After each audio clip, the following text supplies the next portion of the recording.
आज की कहानी एक लकड़हारे की कहानी है जो जंगल से लकड़ियां कटता।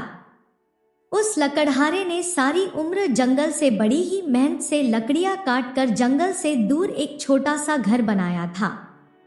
उसकी पत्नी का नाम सूजो और बेटे का नाम सुमन था। तीनों आराम से जिंदगी बसर कर रहे थे। काम सिर्फ लकड़हारा ही करता था। पत्नी और बेटा कोई भी ऐसा काम नहीं करते थे जिससे उनकी कमाई बढ़ती। पत्नी रोटी सब्जी बनती और बेटा घर में ही रहकर छोटे मोटे काम करता था। लकड़हारा अब बूढ़ा हो गया था। बुढ़ापे की वजह से उसमें अब पहले जैसी हिम्मत नहीं थी। वो आए दिन बीमार ही रहता था। उसे लगता था कि उसका बेटा अब बच्चा नहीं रहा। सुमन अब आसानी से घर की जिम्मेवारियां संभाल सकता है। सुमन की मां का भी यही ख्याल था, इसीलिए उसे भी किसी तरह की कोई चिंता नहीं थी। एक सुबह की बात है। लकड़हारा जागा तो उसने महसूस किया कि वो बड़ा ही कमजोर हो गया है। जंगल में जाकर लकड़ियां काटना उसके लिए बड़ा ही मुश्किल काम बन गया है। उसका बेटा सुबह का खाना खाकर जब अपने पिता के पास आया तो ये देखकर हैरान था कि उसका पिता अब तक घर पर ही था। वह आज जंगल में लकड़ी काटने नहीं गया था। लकड़हारा समझ गया कि उसका बेटा क्या सोच रहा है। उसने सुमन को इशारे से अपने पास बुलाया और प्यार से बोला, सुमन बेटा। जी हाँ पिताजी। देखो बेटा, अब अपने घर की जिम्मेवारी तुम्हें संभालनी होगी। मैं अब बूढ़ा हो गया हूं, बीमार भी हूं। तो कहिए पिताजी। बेटा, जो काम मैंने सारी उम्र किया है वो अब तुम करो। लकड़ियां काटना कोई आसान काम नहीं है, मगर तुम जवान हो और ताकतवर हो, इसीलिए तुम ये काम अच्छे से कर सकोगे। शुरू में ये काम तुम्हें जरा मुश्किल लगेगा, फिर धीरे धीरे आसान हो जाएगा। मैं तुम्हें बराबर सलाह देता रहूंगा जो तुम्हारे काम आएगा, समझे बेटा? सुमन ने हाँ में सिर हिला दिया। शाबाश बेटा, मुझे तुमसे यही उम्मीद थी। मेहनत से काम करोगे तो ढेर सारे पैसे कमा लोगे। सुमन की मां पास ही खड़ी सारी बातचीत सुन रही थी। सुमन के पिता ने अपनी पत्नी की तरफ देखकर कहा, भाग्यवान, मेरा कुल्हाड़ी ले आओ। वो अंदर से कुल्हाड़ी ले आई। लकड़हारे ने सुमन से कहा, बेटा, यही हमारी विरासत है, इसे संभाल कर रखना, क्योंकि इसी से लकड़हारा पेड़ से लकड़ियां काटता है।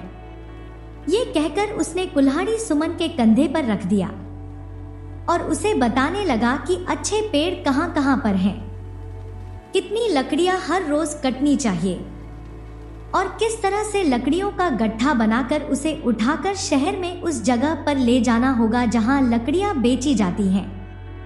लकड़हारे ने उस जगह का नाम और पता भी बता दिया। सुमन बड़े ही शौक से अपने पिता की सारी बातें सुन रहा था। जब लकड़हारे ने वो सब कुछ बता दिया जो वो अपने बेटे को बताना चाहता था, तो कहने लगा, सुमन, आज से तुम अपना काम शुरू कर दो। सुमन की मां ने बेटे को ढेरों आशीर्वाद दिया। सुमन अपना कुल्हाड़ी कंधे पर लगाए निकल गया। जंगल का रास्ता सुमन को अच्छी तरह से मालूम था। अभी दोपहर भी नहीं हुई थी कि वो अपने पिता की बताई हुई जगह पर पहुंच गया। ढेरों पेड़ एक कतार में थोड़े थोड़े फासले पर खड़े थे। उसके पिता ने बताया था कि पहले पेड़ की उन शाखाओं को काटना जो झुकी हुई हो, क्योंकि उन शाखाओं को काटना आसान होता है। वो एक लंबी और झुकी हुई शाखा को काटने लगा। तभी उसकी नजर शाखा के दूसरे छोर पर पड़ी, जहां वो पेड़ से जुड़ी हुई थी। उसने देखा कि वहां पर चिड़ियों ने एक घोंसला बना रखा है। उसने 2-3 बच्चे भी उस घोंसले में देख लिए थे। यह घोंसला देखकर उसके मन में एक सवाल उठा। सोचने लगा, मैंने ये शाखा काटी तो घोंसला नष्ट हो जाएगा, अपने सवाल का खुद ही उसने जवाब दिया। बिल्कुल नष्ट हो जाएगा और वो बच्चे जो इस घोंसले में पल रहे हो वो नीचे गिरकर मर जाएंगे और उनके माँ बाप को बड़ा ही दुख होगा। सुमन ने अपना कुल्हाड़ी उस शाखा को काटने के लिए उठाया ही था कि अचानक उसका हाथ रुक गया। वो आहिस्ता से बोला, नहीं नहीं, मैं ये जुल्म नहीं कर सकता। फिर वो उस पेड़ की छाया में बैठ गया।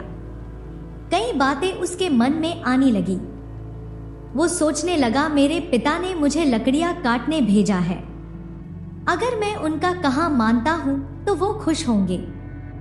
मैं लकड़ियां बेचकर पैसा कमा लूंगा, लेकिन इन चिड़ियों पर यह बहुत ही जुल्म होगा जिन्होंने यहाँ पर घोंसला बना रखा है। वो सोचता रहा कि अपने माँ बाप की बात मानूं या इन चिड़ियों के घोंसले को नष्ट होने से बचा लूं। उसकी नजर बार बार घोंसला पर जम जाती थी। आखिर वो उठ बैठा और पक्के इरादे के साथ वापस घर को रवाना हो गया। उसका बाप घर पर उसका इंतजार कर रहा था। सुमन को देखा तो बोला, सुमन बेटा, जल्दी आ गए हो? बड़ी जल्दी लकड़ियां बिक गई क्या? नहीं पिताजी।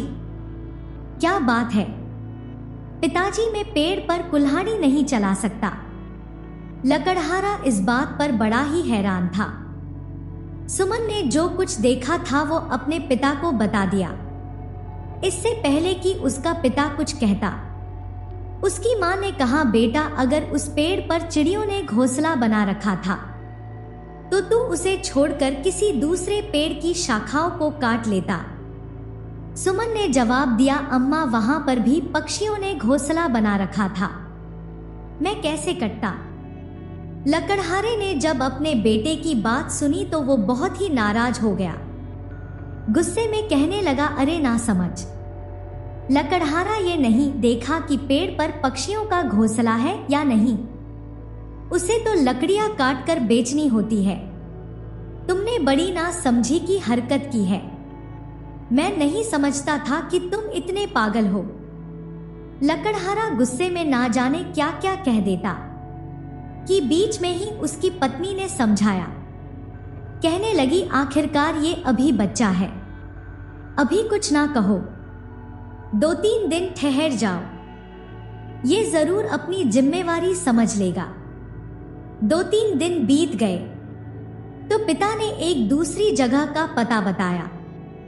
साथ ही उसे नासिहत भी दी कि खबरदार, पेड़ काटने से पहले ऊपर मत देखना। सुमन ने भी सहमति दी कि वो पहले की तरह ऊपर नहीं देखेगा। इसके बाद वो पिता की बताई हुई जगह पर चला गया। उसे अपना वादा याद था, तो उसने पहले पेड़ के पास पहुंचकर ऊपर नहीं देखा। वो नीचे की तरफ देखते हुए पेड़ पर कुल्हाड़ी मारने लगा। तभी उसकी नजर पेड़ के नीचे एक जंगली फल पर पड़ी, जिसे चरवाहे लोग हांडी में पकाकर खाते हैं। एक सवाल उसके मन में आ गया, इस पेड़ पर यह फल लगता है, मैं इसे क्यों नुकसान पहुंचाऊं? क्या इसकी शाखाएं काटने से ये फल दोबारा उगेंगे? नहीं, ये तो उन लोगों के साथ भी ना इंसाफी होगा जो इस फल को हांडी में पकाकर खाते हैं।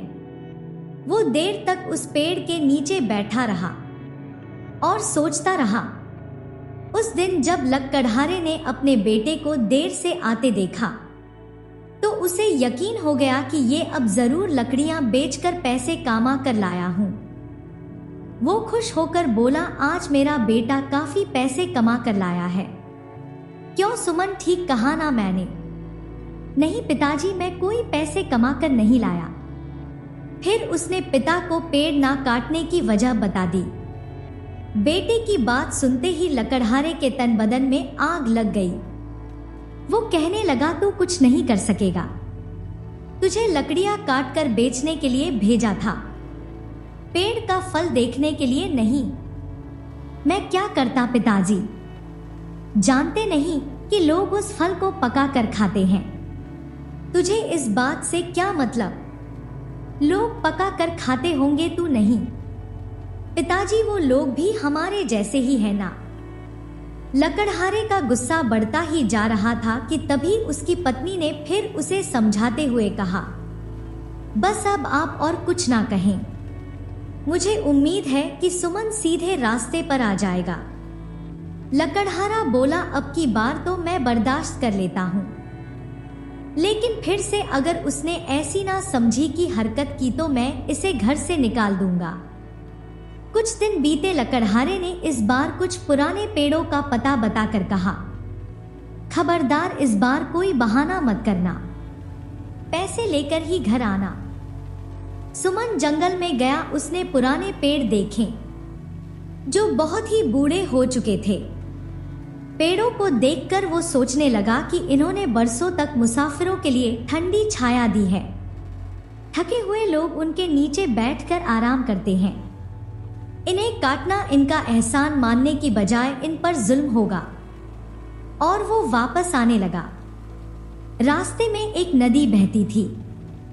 वहां से गुजरते हुए उसने अपना कुल्हाड़ी नीचे पानी में फेंक दिया, ये सोचकर कि ना ये कुल्हाड़ी होगा और वो ना ही लकड़ियां काटना पड़ेगा। रास्ते में जब वो नगर के बाजार से गुजर रहा था तो उसने कई दुकानें देखी। सोचने लगा कि ये काम अच्छा है, मैं भी पिताजी से कहकर बाजार में एक दुकान खोलूंगा। उस दिन वो शाम को जब घर पर पहुंचा तो लकड़हारे को पूरा यकीन था कि उसका बेटा जरूर लकड़ियां बेचकर आया होगा। वो बोला, तो आज तुमने काम कर ही लिया। पिता का यह सवाल सुनकर सुमन बोला, पिताजी पेड़ तो मैं नहीं काट सका, वो सारी उम्र राहगीरों को ठंडी छाया देते हैं। मैंने सोच लिया है कि बाजार में दुकान पर जाकर बैठूंगा। बेटे के मुंह से जैसे ही ये बात निकली, लकड़हारा अपने गुस्से पर काबू नहीं रख सका और सुमन को उसी वक्त घर से निकाल दिया। मां ने बीच बचाव करना चाहा तो लकड़हारे ने उसे भी डांट दिया, बस अब तुम तो बिल्कुल चुप ही रहोगी। सुमन घर से चला गया। उसका तो कोई ठिकाना नहीं था, कहां जा सकता था।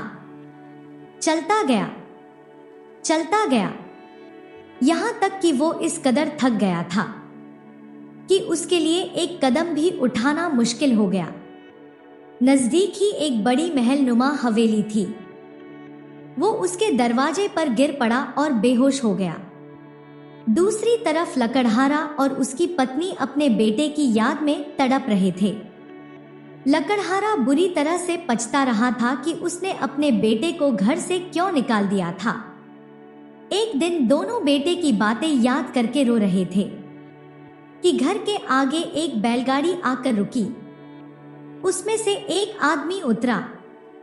वो लकड़हारे के दरवाजे पर दस्तक देने लगा। लकड़हारे ने दरवाजा खोला और पूछा, हजूर क्या बात है? वो अजनबी बोला, आपको और आपकी पत्नी को दयालचंद सेठ ने बुलाया है। दयालचंद? कौन दयालचंद?